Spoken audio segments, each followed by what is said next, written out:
magandang lalaki at babae po sa inyo lahat. Ako po si Vic Garcia. Ako naman po si Evelyn Garcia at ito ang Buhay Unleashed sa 92.3 True FM. Siyempre, nandito kami para gabayan kayo tungo sa buhay na mas matagumpay, mas masaya, at mas makabuluhan. Ito ang Buhay Unleashed. Alam mo bang may mga taong malungkot kapag Pasko? Kaya nga, parang sa gitna ng maraming party, celebration, ay nako, may mga taong malungkot kapag Pasko. Totoo yan, totoo po yan. At kung talagang magmamasid lang po kayo, makakakita kayo ng malungkot sa Pasko. Maging sa inyong pamilya o sa inyong mga kaibigan at kamag-anak, pag tinitigan ng mga buti, ay, malungkot. O minsan parang nakikita mo nakangiti pero may lungkot, ayan, diba? Yun pa po. Hindi lahat po ng taong nakangiti pag Pasko masaya. Kaya medyo pakiramdaman yung mabuti. Baka may mga taong kailangan yung tulungan dahil malungkot sila pag Pasko. At syempre, dahil sa pagbati natin ng Merry Christmas, parang feeling natin dapat Merry. Pero malamang ang tanong ninyo, bakit may malungkot? Bakit? Diba? Diba dapat Merry ang Christmas, pero bakit sad Christmas? Yan. So yan pong napakaganda pong tanong. Bakit ba malungkot? Hindi ba dapat Merry ang Christmas? Good news po, pag-uusapan po natin yung mga bagay-bagay na nagdudulot ng kalungkutan sa maraming tao at paano ito masusolusyonan. Kaya ang challenge namin, ikaw, maging merry kaya ang Christmas mo. Ang panalangin po namin, sana maging merry ang Christmas nyo. At yun po yung panalangin namin sa lahat po na nakikinig at nanonood ng programa. Kaya malamang sa mga kapamilya nyo, kaibigan nyo, kamag-anak nyo. Yun. Kaya lang po, hindi lahat baka hindi maging merry. Kaya kailangan makinig po kayo sa amin. Baka ito ang mga dahilan bakit hindi kayo magiging merry at paano ito masusolusyon. Kaya pag-uusapan natin, ano-ano ang dahilan, bakit may mga taong hindi merry ang Christmas, at ano ba ang remedy, ang solusyon. Hindi lang po tayo nagkasabi ng problema, naghahanap din po tayo ng solusyon. Sa ating episode na, Sana maging merry ang Christmas mo! Kasi po, hindi lang po kayo. At sana maging merry rin po ang Christmas ng mga kamag-anak, kaibigan nyo. Kaya napaka-importante po, makinig po kayong mabuti. Ito po, kung pinaghahandaan nyo ang Pasko, ng regalo, ng pagkain, ng paniniregalo, inahanda sa Pasko.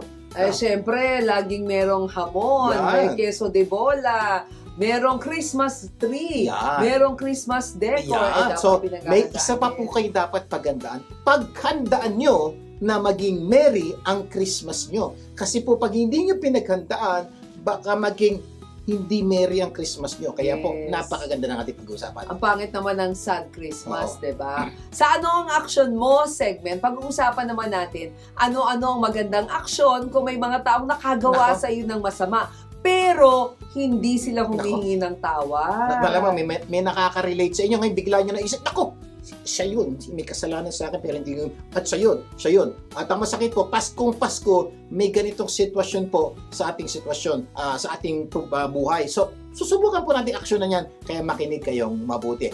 Pero, bago yan, simulan po muna natin ang ating programa ng Believe It or Not! Ito po ang parte ng ating programa na magbibigay kami ng mga paniniwala na pwedeng magpaganda ng inyong buhay. Yes, tama ka dyan, Sir Vic. Pwedeng magpaganda ng buhay kung ito ay paniniwalaan at gagawin lamang natin. So malinaw po hindi po to automatic na pag nakinig kayo, nadinig nyo, gaganda ng buhay niya. Hindi po. Kailangan po makinig kayo, analyze yung mabuti, paniwalaan nyo, and just do it! Gaganda po. At ang Believe It or Not segment natin, quote ngayon ay, if you want to lift up yourself or lift yourself up, lift up someone else, sabi ni Booker Washington. Sa Tagalog, Mama Bilin, kung gusto mong tumaas o maangat ang buhay mo o sarili mo, iangat mo ang buhay ng iba. Ganda pong paalala po niya. Naman tama po, Pasko, pwede po natin apply ito. At kahit hindi po Pasko, i-apply po natin itong mga bagay na to at makikita niyo po, unti-unting gaganda ang buhay niya. Kasi parang iniisip ng iba hindi, pag gusto kong umangat ang buhay ko o iangat ang sarili ko, kailangan iangat niya yung sarili niyang bangko. Pero ang ganda ng paalala ni Booker kung gusto mong umangat, gumanda ang buhay mo, ay pagandahin mo ang buhay ng iba. I-lift up mo yung iba at babalik sa iyo yan. I-apply po natin para maganda. Okay, apply po natin sa trabaho. Kung gusto mong umasenso sa trabaho, madagdagan ng iyong kinikita at gumaganda ang iyong career pagdating ng panahon, ito gawin mo. magtrabaho ka mabuti para i-lift up mo yung negosyo ng boss mo.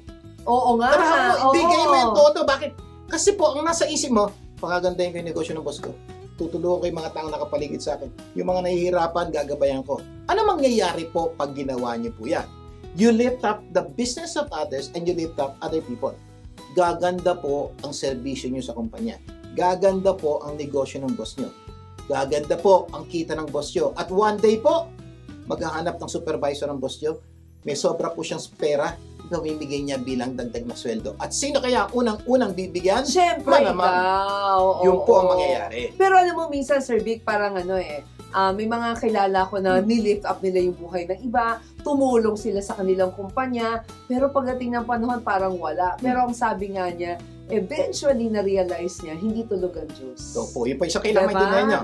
Yung tinanim niya, eventually, naani niya. Kasi minsan naiinip lang eh. Gusto mo na right there and then, iangat ka. Pero maraming paraan na gagamitan Diyos para maiangat ang buhay mo. Hindi lamang. So, malino, ganda po ng paalala po ni Ma'am Evelyn. May mga pagkakataon po, tinulungan niyo na nga po ibang tao. Para wala nangyayari. Tandaan niyo po ito.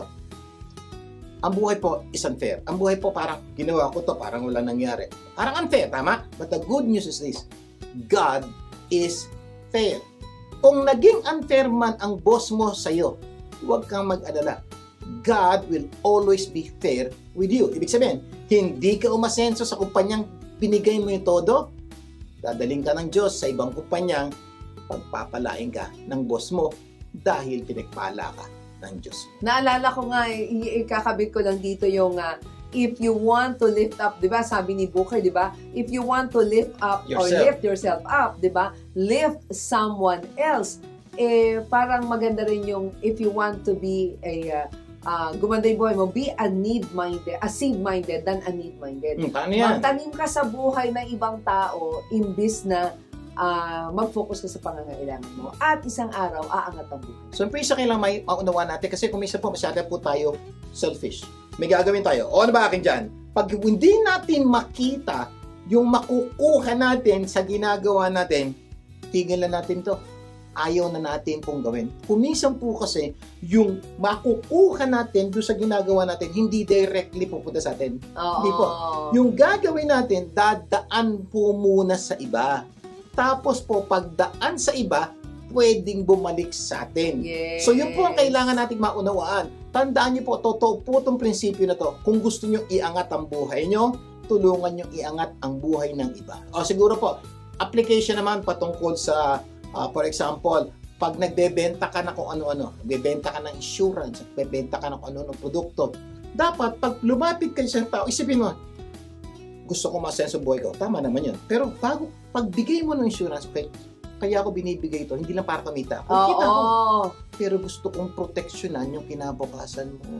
Pag ginawa mo ito ang mangyayari. Ano mangyayari? Pag naramdaman po ng tao, uy, concern siya. Oo. i-refer ko sa iba. To the dami kita mo. Oh, Importante mission ko. muna before Yes. commission. Yes. Kaya ang payo namin maniwala ka, believe it. If you want to lift yourself up, lift up someone else. Yeah, ganda po ang paalala niya. Magbabalik pa po ang Buhay Unleashed. Diyan lang po kayo. Nagbabalik ang Buhay Unleashed. Ako po si Vic Garcia. At Abiling Garcia. Okay, dadako na tayo sa ikaw.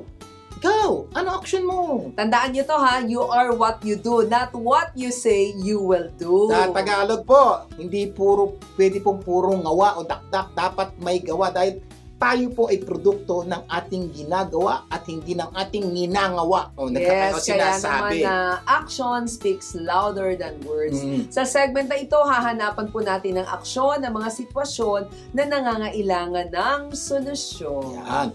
Kaya kung mayroon kayong sitwasyon na nangangailangan na aksyon, ipadala niyo po ito sa aming Facebook account at aming YouTube account na Vic Garcia, Abiling Garcia, or Buhay Unleashed. At baka sitwasyon niyo na ang susunod naming aksyonan. Ang sitwasyon natin sa araw na to ay ano-ano ang magandang aksyon kung may taong nakagawa sa iyo ng masama, pero hindi naman humingi ng tawad. Sir Vic, ikaw, ano action? Ito pa, makinig po kayo mabuti. Ano-ano ang magandang aksyon kung may tao, ulitin ko lang para maganda, may taong nakagawa sa iyo mismo ng masama pero hindi humihingi ng tawad. Simple lang ang gagawin mo. Makinig po kayo mabuti. Ito po, unang-una.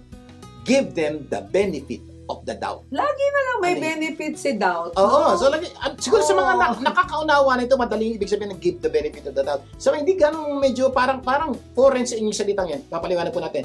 Give them the benefit of the doubt. Yung bang isipin mo na baka hindi niya alam na may nagawa siyang mali sa iyo. Oo nga, minsan unknowingly, Mm-mm. di ba? Pero hindi naman niya alam na nakasakit siya sa atin o nasaktan tayo. Paano siya hihingi ng Yan. tawad? So yun po, may di mga ba? pagkakataon po ganun. Nasaktan ka, galit ka sa kanya, masama Oo. loob mo sa kanya. Yung pala, hindi niya alam na may nagawa siyang mali sa iyo. Pwede So, yun, oo. paano siya hihingi ng tawad sa iyo? Wala naman siyang kasalanan sa iyo sa kanyang pananaw. Oo. Ikaw lang ang sa tingin mong may nagawa siyang mali sa iyo. At minsan nagagalaiti ka, nagagalit ka, ay grabe, ang kapal naman ito, hindi man lang humihingi ng Ayan. tawad sa akin. Nasaktan naman ako. Yung pala, wala siyang Wala siyang alam. hindi niya alam. Gaya rin minsan, di ba, may mga taong masama ang loob sa atin. Sa atin. Pero hindi natin alam kung bakit. Dahil hindi natin alam na may nagawa pala tayong mali sa kanya. Ayan. So, punto po, may mga pagkakataon pong ganyan. Kaya po kailangan ilinawin po natin itong mga bagay na to. Kasi kamukha po, may mga pagkakataon, may makaibigan ka, bigla, parang tahimik. Nagtatanong kung di sumasagot. O gino-ghost ako, nagme-message ako, parang wala lang. Read lang, pero wala lang. Baka, ito nga, give yourself a benefit of the doubt. Kung pwede mong gawin, ate, kuya, sister, may nagawa ba akong mali? Ikaw na magtanong kasi baka namang may nagawa, hindi niya lang masabi. Para makahingi ka ng tawad, di Yes, ba? the same is true. Kung may mga taong nakagawa sa'yo ng mali, isipin mo, baka namang di niya alam. O kasi baka mamaya mangyari sa'yo yan, di ba? So yun po, lagay niyo po sa isip niya. Number 1, give them the benefit of the doubt. Number 2, give. assuming. Assuming na Totoo ng malinaw, Yes. alam niya na. correct. Bigyan mo naman, give your relationship another chance by reaching out and extending your arms. Yan. So may mga pagkakataon po, hindi siya humingi ng sorry. Tingin mo nagkamali siya. So, give, kasi malamang makaibigan kayo, lalo lang magkapamilya kayo. So, give that relationship a Another chance. chance. So, Oo. isa hindi nga siya kumikilos eh. De ikaw ang kumilos. Oo, parang ang tanong how to extend your arms? Yan. Pwede ka siguro mag-send ng simpleng Christmas Ay, tama-tama. greetings. Pasko, di ba? Oo. Okay yun. O magpadala ka. Kung wala naman, magsimula ka ng magandang mensahe na pwede mo ipadala sa kanya. So, ang punto ko pa ito yung, tingin mo, alam niyang galit, may masama siyang minsan ginawa sa'yo, but ikaw na mag-extend, i-open mo na. Merry Christmas! Kumusta na kayo? Simple lang, di kailangan napaka matinding pali. At least, malaman niyang you are opening Oo. a door for you to talk again. Kung may nagawa man siyang mali, ikaw yung mag-extend para Yes. mabuksan yung relasyon. Baka yun lang hinihintay niya na bigla tatawag siya. Ate, tita, kuya, sorry ha. Nahihiya kasi ko. Ayoko nang tumawag sa'yo dahil marami kong baka ganun pa mangyari. Ito maganda. Ikaw nag-open, sayang po yung relasyon nyo. Ibig sabihin po, kaya kayo nagkasamaan ng loob, there was a time, maganda yung relasyon nyo. Oo. So, give your relationship another chance. Pero ikaw ang kikita. Kasi kung walang Tama. magsisimula, di ba, walang matatapos. Yes. Mas maganda, ikaw na yung magsimula. Kasi nga ayaw niya, ikaw na. Okay, number 3.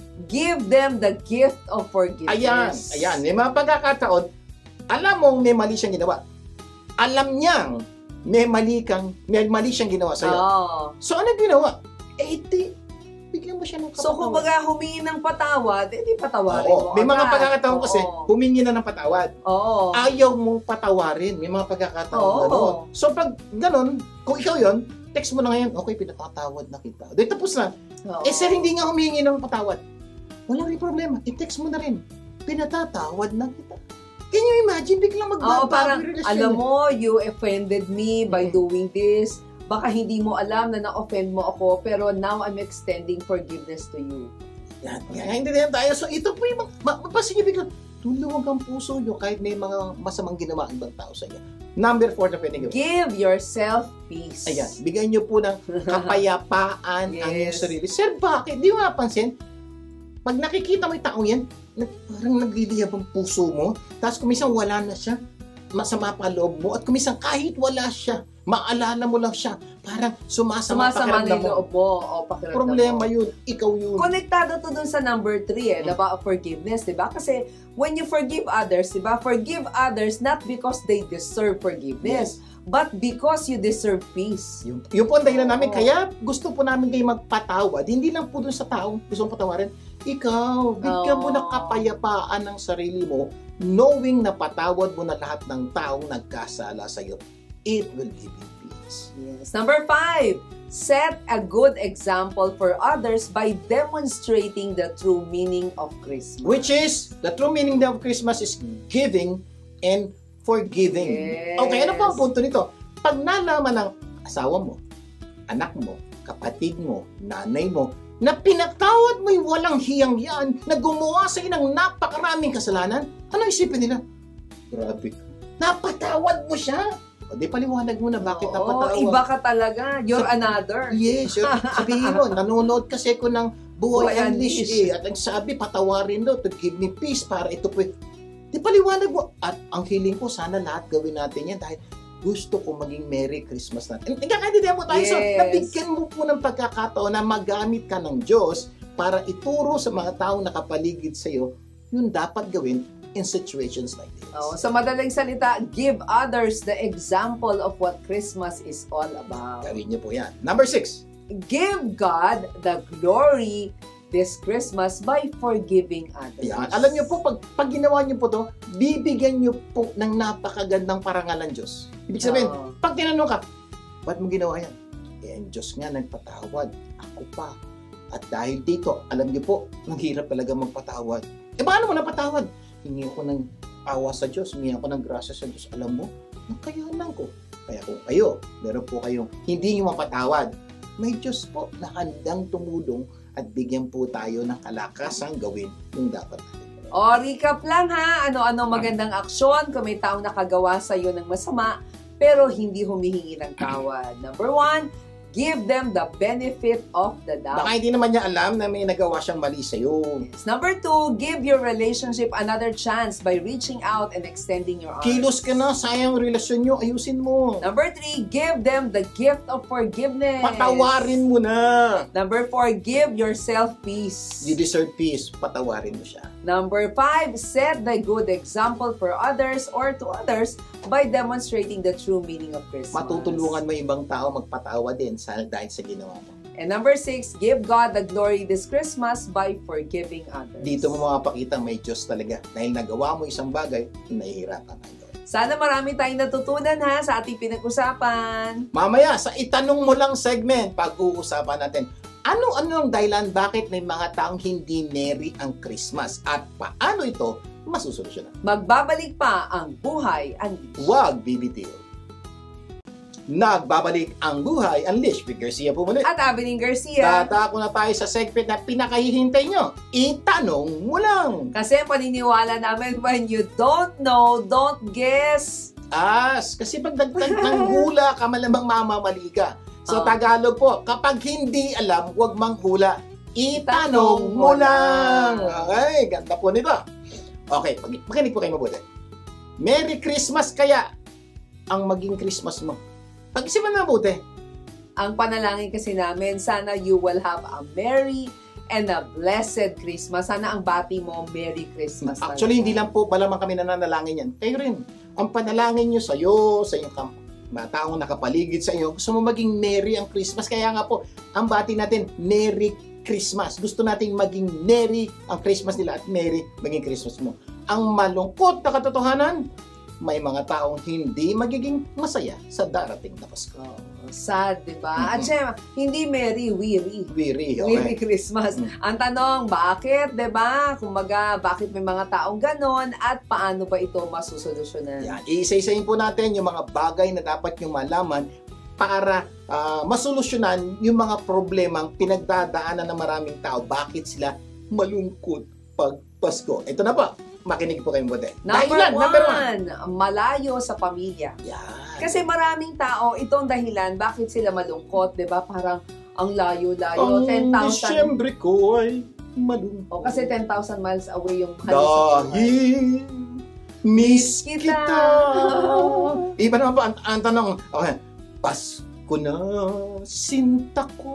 Wala si Sinta. Ayan po yung mga pagkakataon. Oo. Isa sa malaking dahilan po talaga ba't nalulungkot ang napakaraming tao pag Pasko, yung mga mahal nila sa buhay malayo. Basic. Mga OFW. Okay. Oo. Malungkot po yung mga kapamilya ng OFW sa bansa Pilipinas.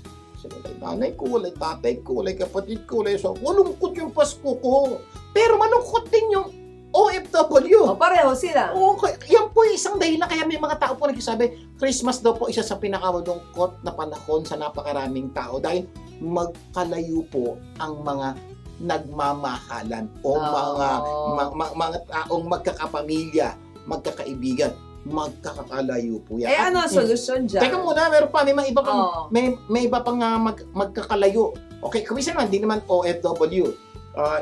Hindi bansa ang naghahati sa kanila. Ano? Island. Yung isa nasa Luzon, yung isa nasa Visayas, iba sa Mindanao. Kumisa naman, trabaho. Oo nga, Sabihin, naka-assign. Naka-assign. Kasi nga, wala kayong magagawa po. Kahit Pasko, may mga trabaho at serbisyo. Lalo na sa mga retail stores, di ba? Call center. Yan. Ibig sabihin, Noche Buena. Oo, nandun siya. Asawa mo. O kaya anak naka-assign mo. sa ospital, Yan. medical. Medical. Oo, yung mga tawag niya, mga front trabaho. liner. So, pag gano'n ang Yes. sitwasyon, nakakalungkot talaga pag gano'n ang sitwasyon. So, tanong, gano'ng karami pong pamilya o tao ang dadaan sa ganyang sitwasyon this coming Christmas? Madami. Good news, hindi mo kailangan maging malungkot sa Pasko. Yes. May solusyon yan. Number 1, di lumipat ka. O kaya, lumapit ka. Hindi, lumipat muna. Lumipat at lumapit. Yan. So, for example, Yan, kung, sa kung pamilya. sakali pong magkalayo kayo, yun ang nagpapalungkot. Lilinawin natin, ha? Hindi lumapit. Oh. Sir, paano lalapit? Magkalayo nga. Okay. Di nyo napansin, ang Pasko daw po ang isa sa pinaka napakaraming bumabiyahe. Buong mundo, hindi lang po sa Pilipinas, buong mundo. Bakit? Kasi nga po, sinusolusyonan nila yung problema. Ano yung problema? Magkalayo. Ano solusyon? Di maglapit. Ano po yung ginagawa? Buong mabiyahe. Kaya mapasin maraming OFW umuwi. Yung iba naman lumilipat ng destination o ng trabaho na lalapit doon sa kanilang pamilya para mas madali pagkapasko. Yan. So yun po, napansin niyo po, pag magkalayo, lumapit, kaya nga po pag Pasko, punong-puno aeroplano, punong-puno mga barko, punong-puno mga buses. Yes. Bakit? Kasi nga, sinusolusyonan nila yung problema na malayo. Di lumapit. So kung kayo po itong sitwasyon na ito, find ways. Lumapit. Nagkakaintindihan. Sir, paano kung hindi pwede? Ayan. Kung hindi pwede, magkalungkot na lang kayo buong Pasko. Diba?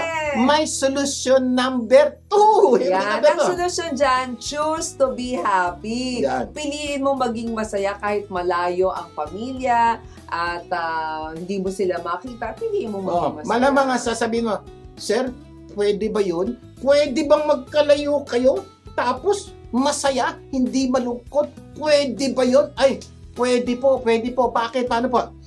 Ang dapat mong gawin ay piliin mong maging masaya. Yun lang. At wala nang iba. Sabi nga po ni John Maxwell, life is a matter of choice. And every choice you make makes you. Uy, ang ganda nun na. Life is a matter of choice or choices, and every choice you make makes you. So, kung pipiliin mong maging masaya, so, life is a matter of choice. Pinili mo.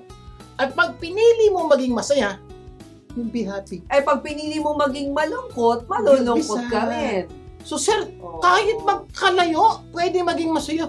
Pwede, kawawa mo naman, magkalayo na kayo, malungkot ka pa. Pwede ka naman maging masaya kahit magkalayo kayo. Especially, sabihin mo, may dahilan, ba't kayo magkalayo? Ano yung dahilan, ba't kayo magkalayo? Always may dahilan. Kung doktor, nurse yan, marami siya natutulungan. Kung OFW yan, at least napapadala pang renta nyo, papaaral ng anak nyo. So, may dahilan. So, you should be happy. Ang ilan sa paraan para sumaya, siguro magpasalamat ka. Magpasalamat ka. Diba? Pasalamat ka sa mga bagay na meron Steve ka. Jobs. Bakit naman kay Steve Jobs? Cellphone. Yung cellphone. Cellphone. Paborito Meron kong kang cellphone. At internet. Pasalamat ka kay, sino pa to? Oh. Sino to? Steve Jobs, saka si gumawa ng Windows, nakalimutan ko tuloy. Bill Gates. Bill Gates, internet, kung sino-sino pang konektado sa internet. Bakit? Dati, nung wala pang cellphone na talang internet, ano po, tape, saka sulat. Ngayon po, ang telegrama. Kahit hindi mo po. ma-express yung sasabihin mo kasi mahal eh. Oo, ngayon po. Cellphone mo lang, internet mo lang. O kaya magre-record ka ng mga voice message dati, yung luma yun. Yun yung dati, pero ngayon, pwede na mag-FaceTime. FaceTime ka, hindi ka marunong, aralin mo. Pwede na mag-WhatsApp, pwede nang mag-Zoom. Diba? Pwede mong tawagan. Pwedeng mag-messenger video. Ayan, diba? Viber, diba? Zoom, diba? So, ang dami pong pwedeng gawin na pwede mong pasayahin ang buhay mo. Tandaan nyo to ha, malayo ka man sa pamilya mo, pero pwedeng maging merry ang Christmas mo. Ayan ang gusto po namin. May problema, may solusyon. Problem number 2.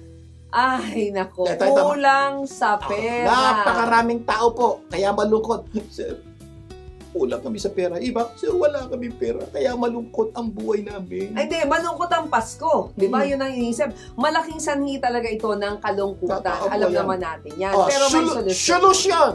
Number 1 na solusyon, maghanap ng dagdag na pagkakakitaan. So, simple lang po. Kung wala kang pera, kulang ang pera, maghanap ng dagdag ng pagkakakitaan. Especially po, this Christmas, ang daming pwedeng pagkakitaan kung maghahanap lang kayo. Ito maganda. Yes. Pag naghanap ka, magkakapera ka. Oo. Ang dahilan mo, ba't ka malungkot pag Pasko, wala kang pera. Correct. Naghanap ka na, may pera ka na, masaya ka na. Solve! Diba? Pwede ka rin manghingi kung may magbibigay sa'yo. Opo, baka meron kang mayamang uncle, auntie, kuya. Ito po, this Christmas especially po, ito mga to, giver. At ito po, may mga tao pong kahit di nyo kaano-ano, nagbibigay ng pera. Malamang mga politician na kilala nyo, tumila lang po kayo doon. Mamano lang kayo. Meron na. So may pwede, wag maging dahilan yung pera para malungkot. Meron pa, kung may skill ka sa pagkanta, pwede kang mag-caroling. Ayan. Ngayon, meron ng may e-caroling na ngayon. Susyum mo na lang, di ba? So, pwede po yun. Dami pong paraan para mawala yung dahilan ba't ka malungkot dahil sa pera. Kaya wag hayaang maging sad ang Christmas dahil sa pera. Ang solusyon po, another one. Sir, wala pa rin pera pagdating ng Pasko. Gaya ng sinabi namin sa inyo kanina. Choose to be happy kahit wala kang pera. Masaya sana kung may makukuhang dagdag na pera ang sasabihin ng iba, pero wala. Naku, kawawa ka naman kung iisipin mong wala ka ng pera, malungkot ka pa. Kaya gaya ng sinabi namin kanina, piling magpasalamat sa Diyos sa lahat ng meron ka. Kalimutan mo muna lahat ng wala ka. Kapag ginawa mo ito, malamang maging merry ang Christmas. Kahit wala kang pera. Tandaan nyo to ha, it's not happiness that brings us gratitude. It's gratitude that brings us happiness. Nagpasalamat ka, sasaya ka.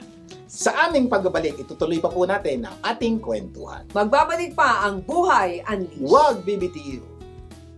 Nagbabalik ang Buhay Unleashed. Vic Garcia po muli. At Abiling Garcia. Patuloy tayo sa ating Itanong Mo Lang segment. Sa ating topic na ano-anong dahilan, bakit may mga taong hindi merry ang Christmas at paano ito masusolusyonan. Sa ating episode na sana merry ang Christmas mo. Okay, review lang tayo ha. Kanina, paano, anong dahilan at anong solusyon? Number 1, malayo sa pamilya. Dahil pag malayo, dahil lumapit. Number 2, kulang sa pera. Hindi humanap ng pagkakakitaan o manghingi at mangharuling. Pwede pong gawin niya. Number 3, masama ang loob sa iba. Yeah. So, ito po ikaw, kaya ka malungkot dahil may sama ka ng loob sa mga taong nakapaligid sa iyo. Kaibigan, kamag-anak, kapatid, kapamilya, yan po ang problema. Sir, pag ganyan ang problema, anong solusyon? Hindi may solusyon. Magpatawad. Diba? Magpatawad ka. Pwede kang magalit, mainis, sumama ang loob, ma-stress, gumante. Yan, magiging malungkot ka. Yeah, option niyo po yan. Ang masakit po, may mga taong gumagawa nung hindi dapat gawin na yon. Kami, ang option na tinuturo namin sa inyo, magpatawad. Ito problema niyo pa. Kung minsan po, ayaw niyo talaga magpatawad. Ano nangyayari sa inyo? Tataas ang blood pressure, tataas ang high blood. High blood, oo. Mataas na yung blood mo, high pa yan. Oo, o kaya masistress ka. Ay naku, baka atake ka pa sa puso. May mga taong na-atake na sa puso pag Pasko, kaya ingat kasi nga po, nagkasamaan ng loob. At kawawa ka naman pag ginawa mo to, di ba? Ikaw na yung naagrabyado, ikaw pa yung malungkot, ikaw pa yung nagdurusa ngayong kapasukan. Ang ganda po paalala ni Ma'am Abilene. Alam mo na ikaw yung naagrabyado. Alam mo yon. Kaya nga, masama loob mo sa kanya. Ito masakit. Yung taong masama loob mo, masaya.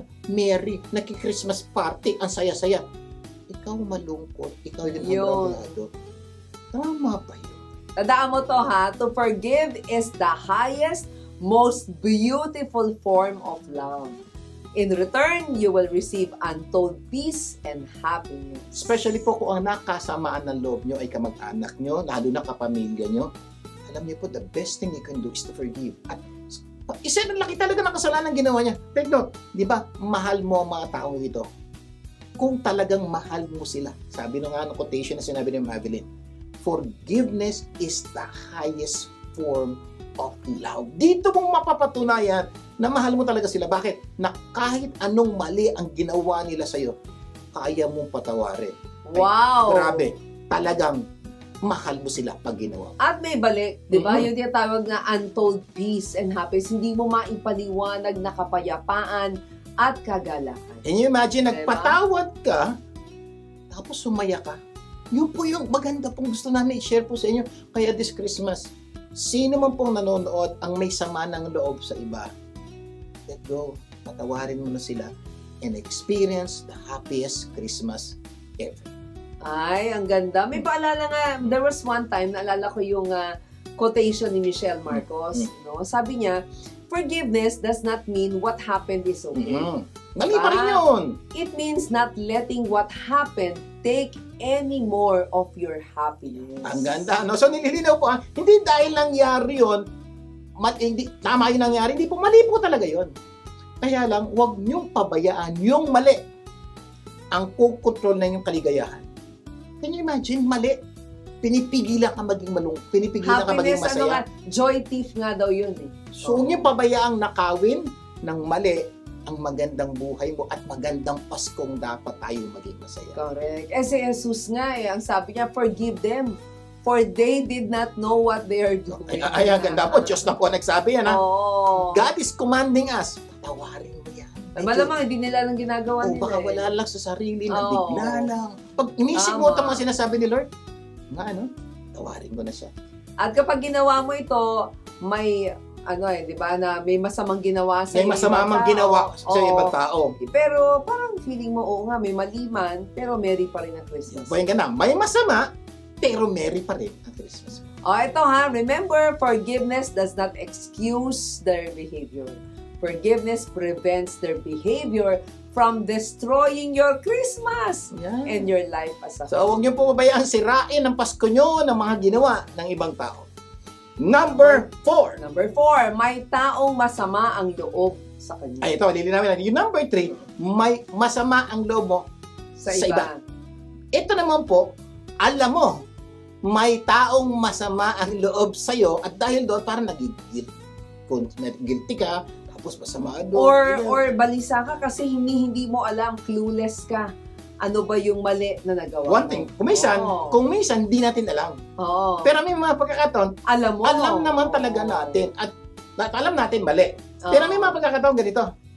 May ginawa tayo, alam natin di mali. Pero masama loob nila sa iyo. Kasi ang tingin nila, mali yun. May mga pagkakataon po gano'n. So, ano man po ang dahilan, bakit masama ang loob nila sa iyo? Ano man, may solusyon tayo. Yes. Number 1, humingi ka ng tawad. What? Siguro malaman ba nakikinig? Ako hihingi ng tawad? Eh wala naman akong maling ginawa. Sila lang ang nagsasabing mali ginawa ko. Ay naka, makinig po kayo mabuti sa paliwanag. Kasi malamang, kumbaga, whether alam mo na nakasakit ka o hindi, nasaktan mo eh. Oo, ibig sabihin, kahit tingin mong tama ka, pero tingin nila mali. So doon sila nasaktan. Forgive me if I offended you. Parang ganito lang po, di ba may mga pagkakataon sa buhay niyo, ginawa ng ibang tao, tingin mo mali. Oo. Tingin nila tama. May mga pagkakataon po gano'n. Gano'n din po sa'yo. Tingin mong tama, tingin niyang mali, na-offend siya. Yung iba naman, sa lagay na humingi ng tawad, ang taas pa ng pride, di ba? Ako? Sila na nagkamali, sila pa yung galit. May mga gano'n po. Ako hingi ng tawad, ako yata yung panganay. O ito pa, ako yata yung magulang. Ay, tito ako. Yan ginagamit ko yung edad. Pero ang sagot naman ng iba siya naman kasi nagsimula. Yan. Di ba? Kumbaga siya nagsimula, di ba't ako hingi ng tawad? May sabihin, kamali siya. Gumanti lang ako. So, ba't ako hingi ng tawad? Siya dapat ang humingi ng tawad dahil siya nagsimula. Oo nga naman. So, may mga pagkakataon pong ganun ang pangyayari. Kumbaga, ang tama ka, siya nagsimula, di ba? Ikaw ang tumapos. Yan, so, ba humingi ka na ng patawad? Ganda ba? Ikaw, tama ka eh. Siya nagsimula. Di ba tapusin mo na? Humingi ka ng tawad. At di mo kailangan humingi ng tawad sa ginawa mo. Humingi ka ng tawad dahil nasaktan siya sa ginawa mo. May mga pagkakataon mo. Pag ganun po, medyo hopefully, sana maging merry na ang Christmas mo. At ito matindi, pag hindi mo to ginawa, Ayan. di ba? Kawawa ka naman, di ba? Paskong Pasko, malungkot ka dahil may taong masama ang loob Meron kang sa'yo. guilt feeling. Ang saya-saya sa kapaligiran mo, pero ikaw, Paano yung humingi ka ng tawad, ayaw pa rin? It's not your loss anymore. Basta diba? nagawa mo na Nagawa ipahingi mo ng na. tawad. Oo. Kung sa palagay mo, wala kang pagkakamali, umuwi ka ng tawad, sa palagay mo, merong ibang tao na gumawa ng mali, sila na yun. Basta ikaw, gawin mo yung dapat mong gawin. Ano man yan? It takes a lot of courage to forgive someone, but it takes an even bigger courage to ask for forgiveness. At totoo po yan. Ang hirap magpatawad. Tama? Pero alam niyo ho ba, mas mahirap humingi ng tawad. Kaya nga po sa mga taong nakikinig, na tingin nyo parang may mga taong hindi humingi ng tawad o para bang hindi na malapit sa iyo, hindi po madali yung gagawin nila. Pwede panalangin nyo sila na magkaroon po sila ng lakas na loob na humingi ng tawad. Kasi kailangan po nila yun. Kapag ginawa mo to, magiging merry ang Christmas mo. Mamaya, itutuloy pa po natin ang ating kwentuhan. Magbabalik pa ang Buhay Unleash. Nagbabalik ang Buhay Unleash with Garcia po muli. At Abiling Garcia. Patuloy tayo sa ating itanong mo lang segment. Sa ating topic na ano-anong dahilan, bakit may mga taong hindi merry ang Christmas at paano ito masusolusyonan. Okay, review lang tayo ha. Bakit daw malungkot at anong solusyon? Number 1, malungkot dahil malayo sa pamilya. Ano lumapit? Number 2, kulang sa pera. Maghanap ng pera, manghingi ng pera, kumita ng pera. Number 3, masama ang loob sa ibang tao. Ay, di patawarin, para hindi na masama ang loob. Number 4, may taong masama ang loob sa kanya. Di humingi ng tawad para matapos na yan. Ito, number 5, malamig ang Pasko. Ayan. O walang pang karelasyon. Or Iniwan ng karelasyon. ito yung mga bata, wala pang asawa, nagkahiwalay. O hindi pala una, wala talagang boyfriend o girlfriend. Ano yan? Single po. Ano yan? Single since birth. Yan. Yung iba naman po, dating meron, Oh. nagkahiwalay. Yung iba naman po, mag-asawa, nagkahiwalay. So, iba-iba yung problema nito mga to. Pag ganyan daw po, malungkot po talaga. So, pag ganyan, Malamig ang Pasko. malamig ang Pasko, napakasimple. Wala pa siyang karelasyon o iniwan ng karelasyon. Simple lang ang sagot ko dyan. Bumili ng jacket. Bakit? O magsuot ng sweater na mainit. Ganon? Lalamig, iinit na. Kasi malamig lang naman ng Pasko. Ganon. Get nyo ba ako? Ganun lang po. Warmer, ganon. Pag medyo nalalamigan kayo, warmer. Okay. Heater. Okay. Jacket na malaki na mali. O kaya magpaspa ka, pumasok ka sa diba? Maligo ka na mainit. Tapos lahat yan. Joke lang po, pero may punto po yun. Pwede nyo gawin. Pero ito po yung solusyon natin. Siguro, magpasalamat ka sa mga taong kasama mo ngayon. Pwedeng wala kang karelasyon, pero may nanay ka, may tatay ka, may kapatid ka, o anak mo, diba? Kasi kung minsan masyado tayong nakatuon dun sa mga taong wala. Nakakalimutan na natin yung mga taong nagmamahal sa atin. Totoo po yan. Sa mga nakikinig po na malamig ang Pasko, yun po kumisa natin problema. Nakatuon tayo sa nawala. Pero hindi natin tuunan yung mga taong Meron. hindi lang meron. Nandyan palagi. Yes. Nagkakaginan mo tayo, yung taong nawala, dumating lang yan 3 months ago, 6 months ago, nawala. Pasalamat ka, nanay mo. 25 taon mo na kasama, pinagtsatsagaan ka, pinamahal ka. Tatay mo, kapatid mo. Ba't di mo pagtuunan ng pansin lalo sa Pasko? You will realize, ang dami mo dapat ipagpasalamat. Kasi yung problema ng iba, pinipili na mag-self-pity, di ba? Naawa sa sarili. Kaya malungkot ka. Kaya kung ikaw ito, kawawa ka naman, wala ka nang karelasyon, malungkot ka pa. Pero sa totoo lang, hindi naman po totoo wala kang karelasyon. Meron. Ang dami mong karelasyon, nanay, tatay, kapatid. Wala lang kayong boyfriend, wala lang yung girlfriend, pero may maraming taong nagmamahal sa'yo. Pati nga Sino aso, ka man. pati aso, karelasyon natin yan, di ba? Kaya kapag ginawa mo to, yung mga sinasabi na, malamang magiging merry ang Christmas mo. Kung minsan, kahit hindi kaya minsan kaya hindi makapasok ang maganda sa buhay nyo? Kasi ayaw nyong bitawan yung maganda lang. May mas magandang papasok, kaya lang ayaw mong bitawan yung maganda. Kaya kung minsan po, may goodbye. At alam niyo kung sagot ng goodbye? Hello. May darating na bago. Ay, ganda niya na. Goodbye. Bakit? Kasi yung hello, di darating pag hindi mo ginudbye. Let go of the better so that you have the best. Layo, pwede rin yun. Let go of the good so that you get the better. Okay? Baka naman yun ang dahilan. Remember, when God closes the door, He opens the window. Mas maraming windows. So, tandaan niyo yan. Mas maraming windows ang bahay kesa pinto. Number 6. Walang nakaalala sa kanya o walang natanggap na regalo. O kaya konti ang natanggap na regalo kumpara sa iba. Totoo po, may mga nagdadrama o nag-iimo pag Pasko, pag tingin nila, dalawa natanggap ko. Hindi nagbigay si tita, si auntie. Ayan, may kilala po kayong ganyan? Tapos, okay na, binuksan na. Ito lang ang laman. Ayan, malulungkot ka talaga pag yan ang ginawa mo. Kaya, ang solusyon, piliin mong alalahanin ng iba, di ba? Ibang malungkot, may mga taong malungkot sa Pasko, di pasayahin mo sila. So, pag pinasaya mo, sasaya. Yan. So, ibig sabihin, huwag mong pagtuunan yung natanggap mo. Ang solusyon daw po ito, pagtuunan mo kung ano yung pwede mo ibigay. So ngayon po, dahil nakatuon ka na sa hindi mo natanggap, sa mga bagay na natanggap mo, hindi mo na pagtutuunan yan, ang isipan mo, ano ba pwede ko bigay kay ate, kay kuya, or yung kapitbahay namin, o yung taong walang bahay, o yung puno. Alam niyo po, kakaisip mo nito, mauupos ang oras mo sa pag-isip kung paano pagpalain ng iba. Ay, sasaya ka, promise. Padalhan mo sila ng regalo kung may budget. Kung may budget, paano kung wala? Diba? Kung wala, padalhan mo ng greetings. Yan!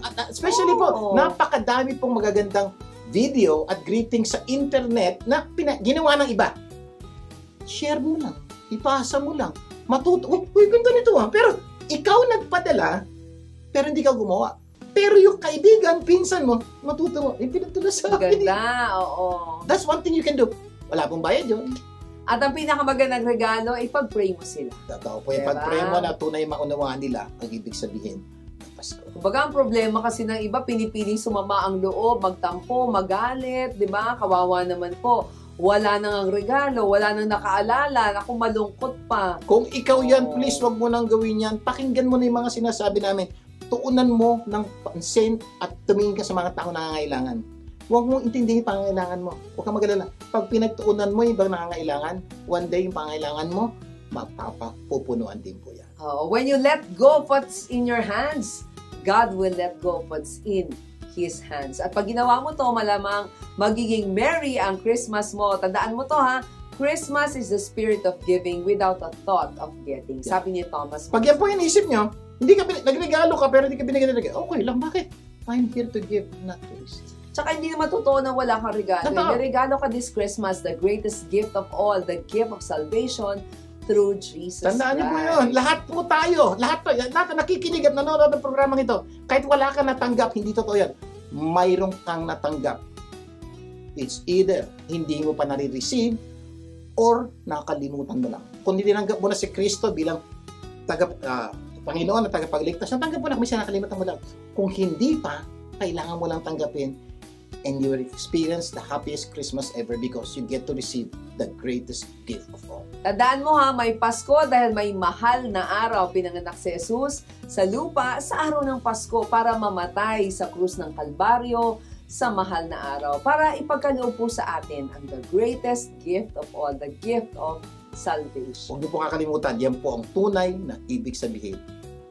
At kung sino man ang tatanggap sa Kanya bilang Panginoon at sariling tagapagligtas ay magkakaroon ng buhay na walang hanggan. Remember this, the greatest Christmas gift ever wasn't given or placed under the tree, di ba? But nailed to the tree. Yun po yung pinako po si Kristo sa krus ng Kalbaryo para tubusin po tayo sa lahat ng ating kasalanan. Yun po malinaw po, pag-isipan niyo po tayo. Kaya may Pasko dahil may mahal na araw.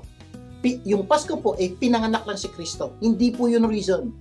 Kaya po siya pinanganak ay dapat para mamatay siya sa Holy Week at mabuhay na muli para tubusin ang ating kasalanan. that's the real essence of Christmas. Sana marami tayong natutunan sa ating pinag-usapan. At Next week, mas marami pa tayong pag-uusapan na tunay na magpapaganda ng buhay nyo at ng mahamahal nyo sa buhay. Yes, closing prayer muna tayo. Ano lang ito? Ama, maraming po salamat sa pagpapaalala nyo sa amin. Kung ng Pasko. At ang panalangin ko po sa lahat na nakikinig at nanonood ng programang ito, sana magkaroon po sila ng happiest, blessed Christmas ever. At yan po ay dahil po sa inyo na nagmamahal sa amin, aming Panginoon. Nating pinalangin namin sa pangalan ni Jesus. Amen at amen! Okay, paalala lang po namin, imbitahin niyo po ang inyong mga mahal sa buhay na tumutok sa programang Buhay Unleashed sa mga susunod natin pagsasama. Magsama-sama tayo tuwing Sabado ha, alas 4 ng hapon, dito lang sa 92.3 True FM. Ako po, si Vic Garcia. Ako naman po si Abiling Garcia. Tandaan, ang Buhay Unleashed ay pagbabagong buhay, puso at isip. Pagtulong-tulungan natin ilabas ang galing ng bawat Pilipino. Ang tagumpay ay makakamtan masayang buhay, tunay na makabuluhan. Ito ang Buhay Unleashed.